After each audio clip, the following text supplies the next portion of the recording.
Valentine's day ఏర్పాట్లని ఘనంగా చేస్తుంది అతిథి.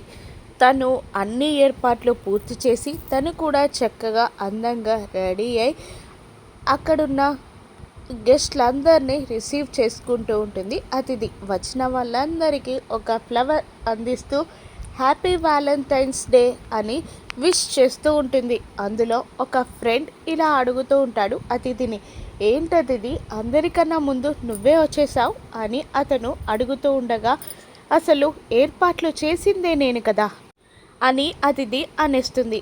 అందరికన్నా ముందు వచ్చి గౌతమ్ కోసం ఇన్ని ఏర్పాట్లు చేశావంటే నీ లవ్ని గౌతమ్కి ప్రపోజ్ చేయనున్నావా అతిథి? ప్రపోజ్ చేస్తావు కదా ఈరోజు అని మరొక ఫ్రెండ్ అడుగుతూ ఉంటుంది. అప్పుడు కొత్తగా ప్రపోజ్ చేయడం ఏంటి, ఇంతమంది ప్రేమ జంటలు ఉన్నారు కదా, అందులో మా పాత ప్రేమని గుర్తు చేస్తాను. ఇంతమంది ప్రేమ జంటల మధ్యలో నా ప్రేమని మళ్ళీ గౌతమ్కి గుర్తు చేస్తాను.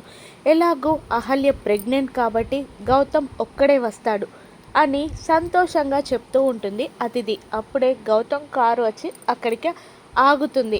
గౌతమ్ కిందికి దిగగానే అతిథి చాలా సంతోషపడుతుంది. కానీ అతిథిని ఏమాత్రం పట్టించుకోకుండా గౌతమ్ కార్కి మరొక వైపు వెళ్ళి అహల్యని జాగ్రత్తగా కిందికి దించుతాడు.